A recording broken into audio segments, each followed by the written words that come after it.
Hello class 8. Today I'll be starting the next part, and this is part 5 of the chapter All's Well That Ends Well.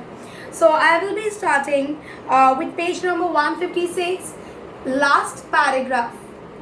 Bartram had not been long gone when the Countess was informed by her steward means servant, that he had overheard Helena talking to herself, and that he understood from some words she uttered she was in love with Bartram and thought of following him to Paris. So she thought of following Bartram to Paris.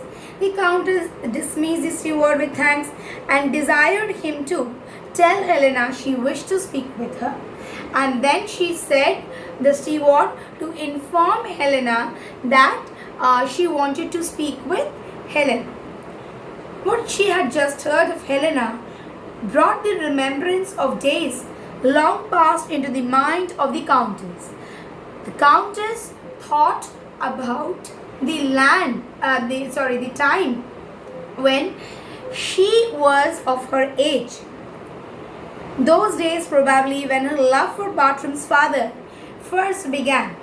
She said to herself, even so it was with me when I was young.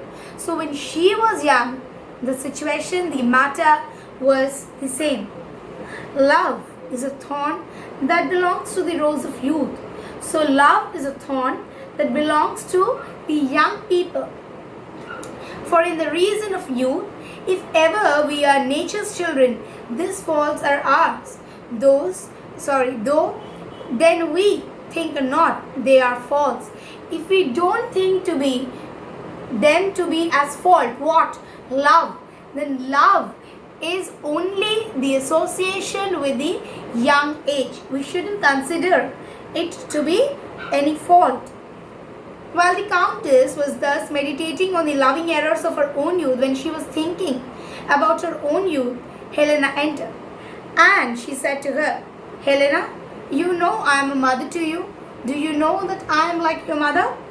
Helena replied, you are my honorable mistress. Now why she did not consider her mother? Because you see, Helena was already in love with Bartram. Now if the Countess becomes her mother, then she would be, who would be she? She would be Bartram's sister, and she cannot let that happen. Why? Because she had already fallen in love with Bartram. So she is saying that no, you are only my honorable mistress. You are my daughter, said the Countess again. I say I am your mother. Why do you start and look pale at my words?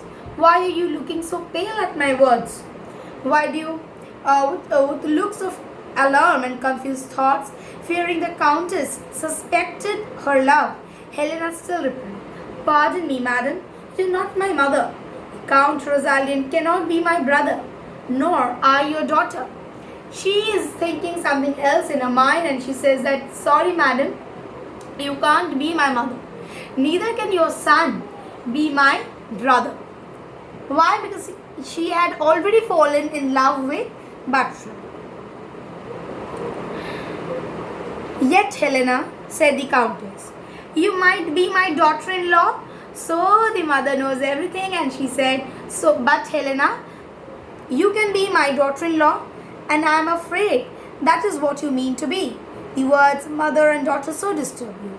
So that is the reason why the word mother and daughter disturb you so much. Helena, do you love my son? So she asked. Helena, do you love my son? Good madam, pardon me, said the affrified Helena. Again the Countess repeated her question. Do you love my son? Do you love my son? She asked again.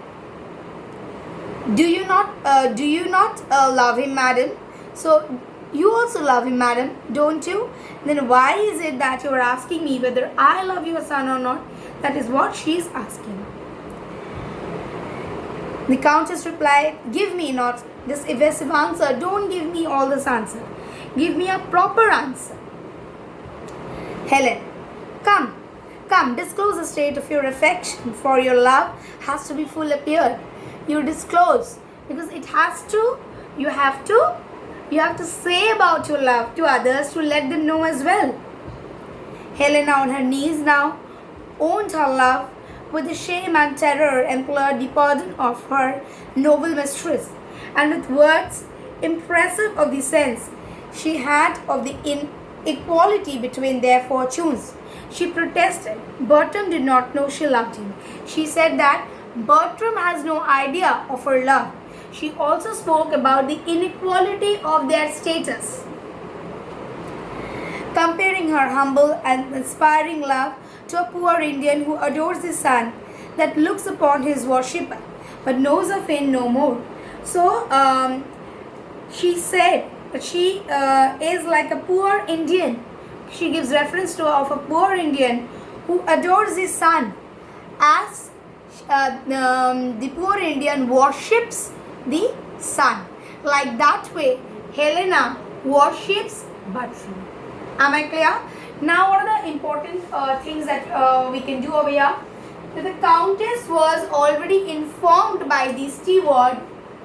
Who is the steward? Servant. And she said that love is the thorn that belongs to rose. Here, rose is youth. And then she asked whether this. She asked if Helena loved her son. She every time said Helena to be her daughter and considered her to be mother. But Helena was not happy with this relation. Why? Because she had already fallen in love with Bertram. And if Bertram becomes her brother, it will not be a cordial sense of relationship in terms of love.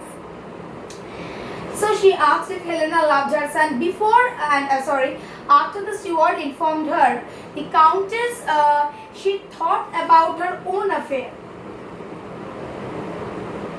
and her own days with Bertram's father. And not only that, when she met Helena, she asked that whether or not she is in love with her son.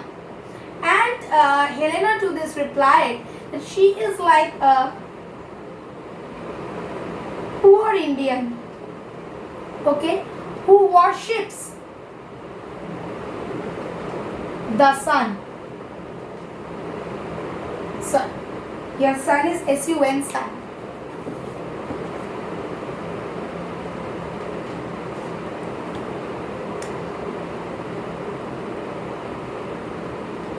Okay. So these are the important points that I have done from part 5. In my next part, I shall do the next of the portions of All's Well That Ends Well. You have only half portion in this unit test. Thank you, class. Hope you have enjoyed. Thank you.